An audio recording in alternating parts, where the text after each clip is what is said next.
जय माता दी। मैं अनिमा आदि सिद्धिमयी किरणों से आवर्तित भवनों का ध्यान करता हूँ। उनके शरीर का रंग लाल है, नेत्रों में करुणा लहरा रही है तथा हाथों में पास, अंकुश, बाण और धनुष शोभा पाते। ऋषि कहते चंड और मूर नामक दैत्यों के मारे जाने पर तथा बहुत सी सेना का संहार हो जाने पर दैत्यों के राजा प्रतापी शुंभ के मन में बड़ा क्रोध हुआ। उसने दैत्यों की संपूर्ण सेना को युद्ध के लिए कुछ करने की आज्ञा दी। वह बोला, आज उदययुत नाम के 86 दैत्य सेनापति अपनी सेनाओं के साथ युद्ध के लिए प्रस्थान करें। कंपुर नाम वाले दैत्यों की 84 सेना नायक अपनी वाहिनी से घिरे हुए यात्रा करें। 50 कोटिवीर्य कुल के और 100 धूम्र कुल के असुर सेनापति मर्यादा से सेना सहित जो कुछ करे। कालक, ध्वाज, मौर्य और काल के असुर भी युद्ध के लिए तैयार हो मेरी आज्ञा से तुरंत प्रस्थान करे।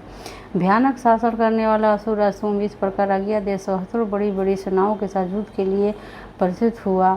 उसकी अत्यंत भयंकर सेना आती देख चंडिका ने अपने धनुष की टंकार से पृथ्वी और आकाश के बीच का भाग बुझा दिया। राजअंतर देवी ने के सिंह ने बड़ी जोर से गड़ा दहाड़ना आरंभ किया। फिर अंबिका ने चंडी के शब्दों से उस ध्वनि और भी बढ़ा दिया। धनुष की टंकार, सिंह की दहाड़ और घंटे की ध्वनि से संपूर्ण दिशाएं गूंज उठी।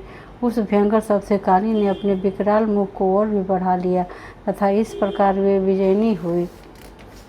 उस तुमुल नाद को सुनकर दैत्यों की सेनाओं ने चारों ओर से आकर चंडिका देवी, सिंह तथा काली देवी को क्रोधपूर्वक घेर लिए। राजा ने इसी बीच में असुरों के विनाश और देवताओं के अभ्युदय के लिए ब्रह्मा, शिव, कार्तिकेय, विष्णु तथा इंद्र आदि देवी को शक्तियाँ जो अत्यंत पराक्रम और बल से संपन्न थी, उनके शरीरों से निकलकर उन्हीं के रूप में चंडिका देवी के पास गई। जिस देवता का जैसा रूप, जैसी वेशभूषा और जैसा वाहन है, ठीक वैसे ही साधनों से संपन्न ही उसकी शक्ति असुरों से युद्ध करने के लिए आई। सबसे पहले हंस युक्त विमान पर बैठी हुई अक्षय सूत्र और कमंडलों से सुशोभित ब्रह्मा जी की शक्ति उपस्थित हुई, जिसे ब्रह्माणी कहते हैं। महादेव जी की शक्ति बेशक हो, हाथों में श्रेष्ठ त्रिशूल धारण किए, महानाग का कंगन पहने, मस्तक में चंद्ररेखा विभूषित हो वहाँ आ पहुँची।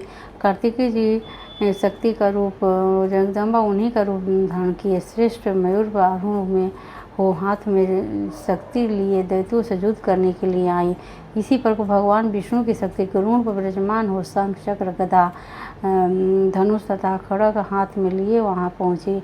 अनुपम यज्ञ वाराह का रूप धारण करने वाले श्री हरि जो शक्ति हैं, वो भी वाराह शरीर धारण करके वहां उपस्थित हुई। नरसिंह शक्ति भी नरसिंह के समान शरीर धारण करके वहां आई। उसकी गर्दन के बालों के झटके से आकाश के तारे बिखरे पड़ते थे।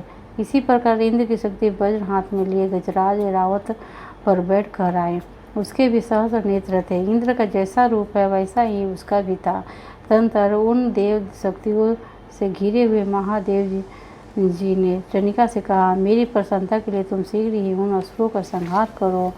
तब देवी के शरीर से अत्यंत भयानक और परम उग्र चंडिका का शक्ति प्रकट हुई, जो सैकड़ों गिद्धड़ों की भांति आवाज करने वाली थी। उस अपराजिता देवी ने धूमिल जटा वाले महादेवी से कहा, भगवान आप शुभ निशुभ के पास दूत बन करके जाइए और उन अत्यंत गर्वीले दानव शुंभ एवं निशुंभ दोनों से कहिए, साथ ही उनके अतिरिक्त भी जो दानव युद्ध के लिए वहाँ उपस्थित हो वहाँ उनको भी यह संदेश दीजिए, दैत्यों यदि तुम जीवित रहना चाहते हो तो पाताल को लौट जाओ।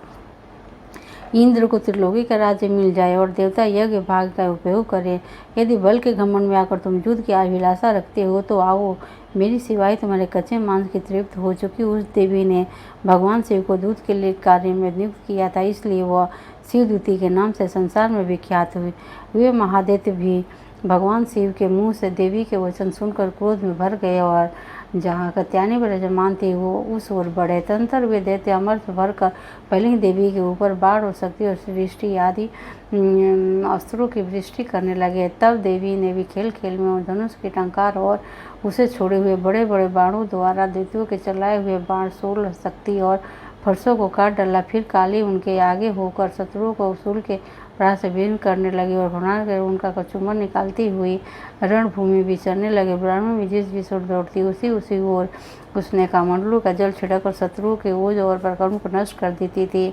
महेश्वरी ने त्रिशूल से तथा विष्णु ने चक्र से और अत्यंत क्रोध में भरी हुई कुमार करते कि शक्ति से दैत्यों का संहार आरंभ किया। इंद्र शक्ति के वज्र प्रहार से विदीर्ण हो सैकड़ों दैत्य दानव रक्त की धारा बहाते हुए पृथ्वी पर सो गए।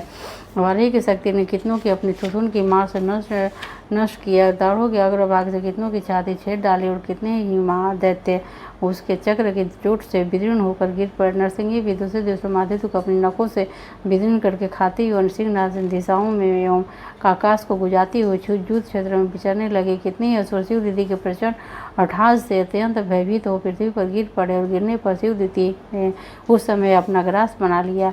इस प्रकार क्रोध में भरे हुए मातृगणों को नाना प्रकार के उपायों से बड़े बड़े असुरों का मर्दन करते देख दैत्य सेना एक भाग खड़े हुए। मातृगणों से पीड़ित दैत्यों को युद्ध में भागते देख रक्तबीज नामक महादैत्य क्रोध में भरकर युद्ध करने के लिए आया। उसके शरीर से जब रक्त की बूंद पृथ्वी पर गिरती तब उसी के समान शक्तिशाली एक दूसरा महादैत्य पृथ्वी पर जा पैदा होता है। महासुर रक्तबीज हाथ में गदा लेकर इंद्र शक्ति के साथ युद्ध करने लगा। तब इंद्री ने अपने वज्र से रक्तबीज को मारा। वज्र से घायल होने पर उसके शरीर से बहुत सा रक्त चूने लगा और उससे उसी के समान रूप तथा पराक्रम वाले योद्धा उत्पन्न होने लगे।